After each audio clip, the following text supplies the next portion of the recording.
Este projeto já foi aprovado por unanimidade na Câmara de Deputados. Nós já temos um acordo, inclusive falamos com o presidente da Casa, para que, se for aprovado nesta comissão, possamos levar em regime de urgência para o plenário, para que seja aprovado ainda essa semana e sancionado pelo presidente da República até sexta-feira, uma vez que a Conferência Nacional das Advogadas, das Mulheres Advogadas do Brasil, ocorrerá segunda e terça na cidade de Belo Horizonte, em Minas Gerais. O parecer é muito longo, senhor presidente, mas o projeto é tão simples, embora relevante, que eu vou aqui fazer um rápido resumo, sem demérito e prejuízo do entendimento dos demais pares. Estou aberta a qualquer questionamento, se houver, pela pressa e o assodamento, alguma discordância ou dúvida. Trata-se de um projeto de autoria do deputado Daniel Vilela, que altera o Estatuto da Advocacia e o Código de Processo Civil, agora já na página 2, acrescentando no que se refere ao Estatuto da Advocacia. Se puder, o barulho, senhor presidente, para que eu não precise gritar no microfone.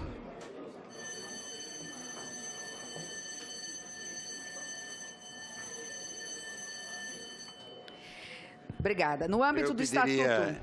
Pediria aos presentes, alguns estão se despedindo dos seus companheiros aqui, que deixasse para se despedir aí no corredor, que também é válido como despedida, se despedir no corredor. Obrigada. Vamos ouvir a oradora, que está trazendo uma matéria da maior importância, especialmente para as mulheres.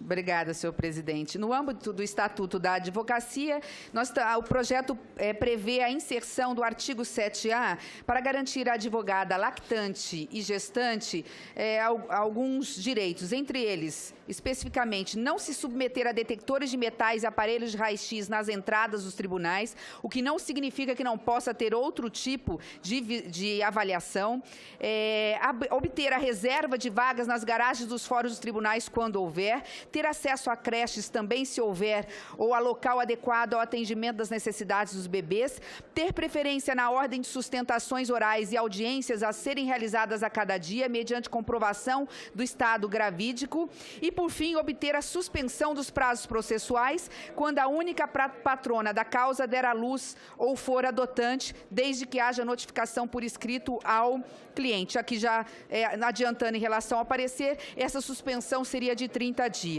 Já no final da página 2, os dois mencionados incisos, porque fazemos uma alteração no mesmo sentido no CPP em relação à suspensão do prazo dos processuais, prevêem duas novas hipóteses de cabimento da suspensão do processo, sendo a primeira delas voltada à advogada, em virtude de parto ou da concessão da adoção, quando for ela, na qualidade responsável pelo processo, a única patrona da causa.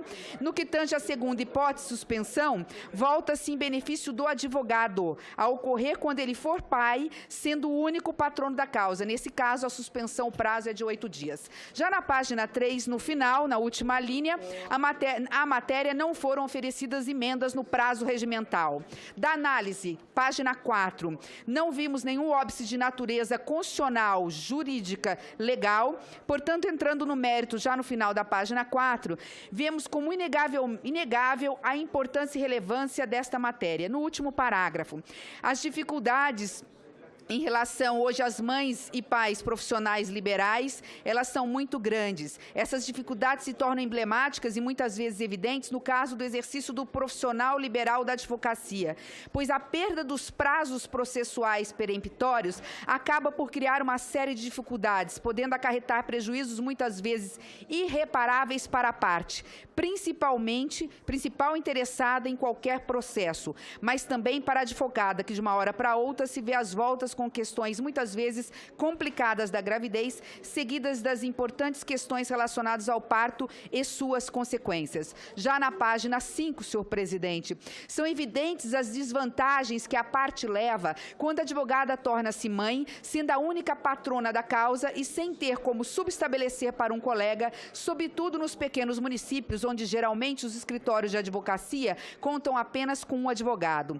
A este propósito, deve ser considerado ainda que que, mesmo que consiga subestabelecer, a parte pode ser efetivamente prejudicada pelo fato de o advogado subestabelecido, muito provavelmente, não ter o tempo hábil para se preparar para a defesa do processo. Quero aqui fazer apenas dando aqui apenas um exemplo. Temos muitos processos, casos complexos, que passam de 1 milhar de páginas e, muitas vezes, de uma hora para outra, o advogado que recebe subestabelecimento tem que fazer uma sustentação oral em menos de 24 horas. Diante de tudo isso e das dificuldades apontadas, nós entendemos extremamente meritório o projeto, aqui já na página 6, apenas fazendo 3 pequenos ajustes de ordem redacional. O primeiro deles, que propusemos, em razão do fato de que tudo aquilo que se encontra disposto no parágrafo 2º do novo artigo 7A, proposto para o Estatuto da Advocacia, já se encontrar ipsilíteris reproduzido no novo parágrafo 6º, proposto para o artigo 313 do Código de Processo Civil, razão pela qual é evidentemente desnecessário que tanto o Estatuto quanto o CPC tragam exatamente as mesmas disposições. Por isso, estamos suprimindo esse dispositivo do Estatuto da Cidade e deixando apenas no CPP. O segundo ajuste redacional diz respeito ao texto proposto pelo artigo 3º do projeto para o novo parágrafo 6º do artigo 313 do CPP, que trata da fixação do período de suspensão processual em 30 dias do início da contagem do prazo. Já na página 7, acontece que na parte final, este mesmo parágrafo termina por dizer que o período de suspensão processual ocorrerá, abre aspas, independentemente de exceção, fecha aspas. Essa locução nos parece obscura e de difícil interpretação, não se fazendo necessária a inclusão no texto da lei proposta, tanto que, no disposto seguinte, o parágrafo 7º proposto para o mesmo artigo 313 do CPC, contém disposição correlata a ser aplicada à suspensão do processo para o advogado que se tornar pai. Não há inclusão de texto algum com esse mesmo sentido. Trata-se, portanto, de redação enigmática que nada contribui para o entendimento do projeto. Portanto, estamos aqui, neste item, suprimindo a locução, abre aspas, e independentemente de exceção, fecha aspas.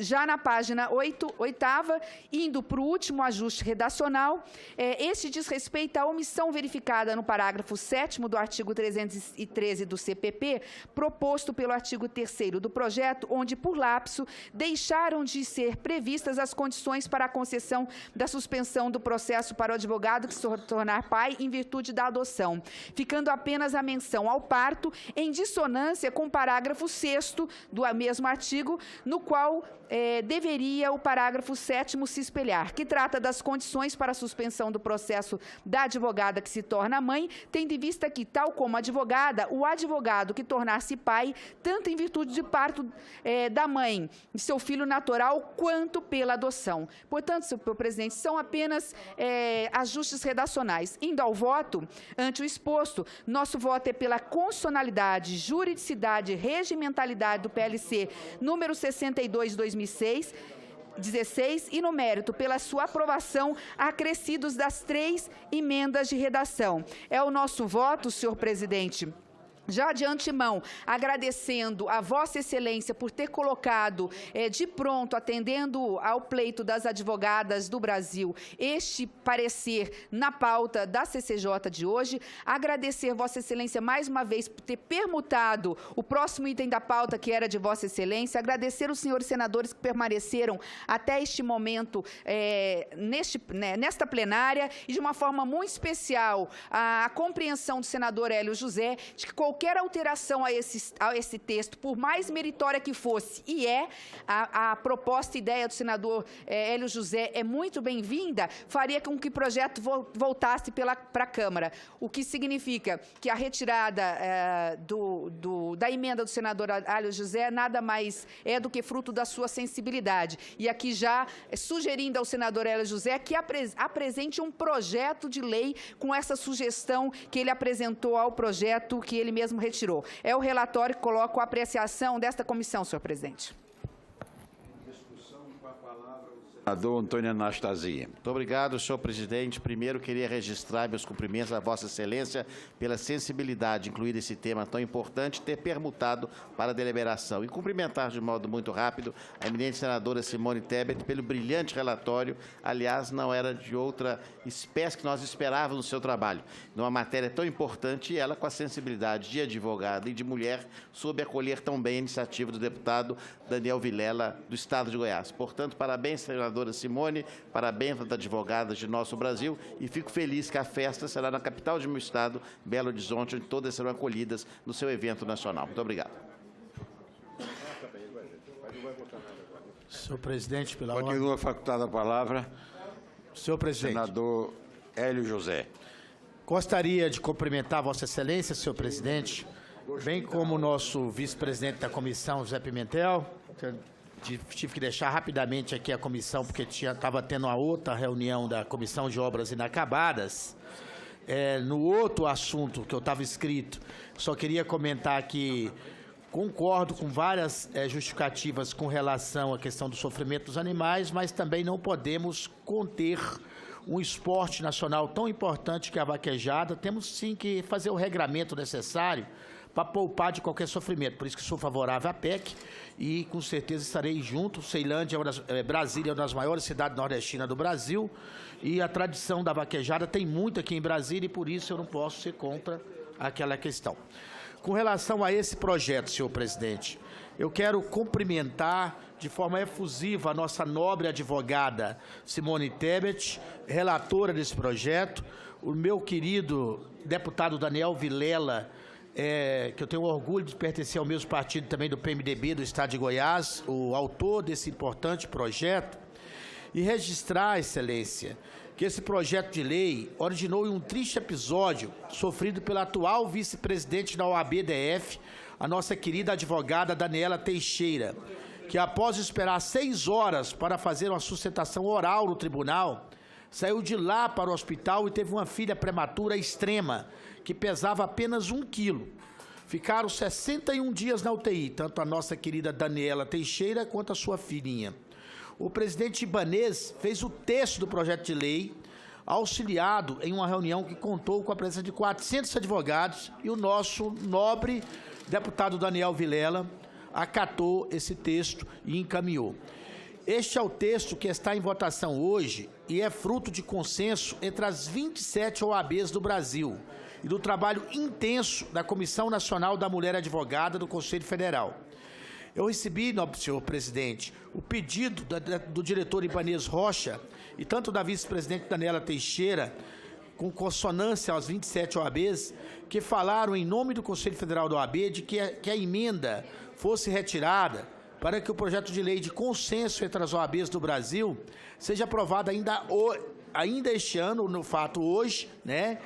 E que é o ano da mulher advogada. Então, tem toda essa questão. E na próxima segunda-feira, mesmo com todos os méritos da emenda proposta, que era estender, né, esses benefícios aos advogados e a outras questões importantes que não está colocada aqui, que a gente vai estar apresentando em um projeto de lei à parte, né? Eu fiz questão de atender essa solicitação porque há inclusive um compromisso do esforço coletivo nosso, né, nobre advogada e colega senadora Simone Tebet, de tentar aprovar na casa ainda hoje esse projeto para que o nosso presidente da República o sancione nessa comemoração do Ano da Mulher Advogada, lá em Belo Horizonte, na próxima segunda-feira. Então, é com muito orgulho que atendi a esse pedido, é com muito orgulho também que agradeço a Vossa Excelência pela sensibilidade de ter permitido que esse projeto fosse discutido, avaliado e aprovado hoje, ele que é de tanta importância para os advogadas do Brasil, de Brasília e de todos nós. Muito obrigado, senhor presidente. Obrigado, nobre senadora Simone Tebet. Continue em discussão o projeto. Não havendo mais oradores, em votação o relatório. Os senhores senadores que aprovam queiram permanecer como se encontram.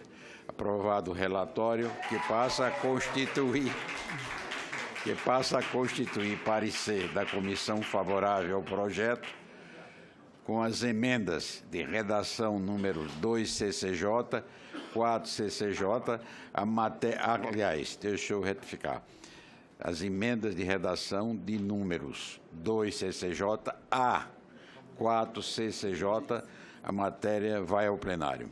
Pela ordem, senhor presidente. Apenas para pedir urgência do projeto para que possamos votar no plenário ainda essa semana. Concedido a urgência, a de referendo do plenário.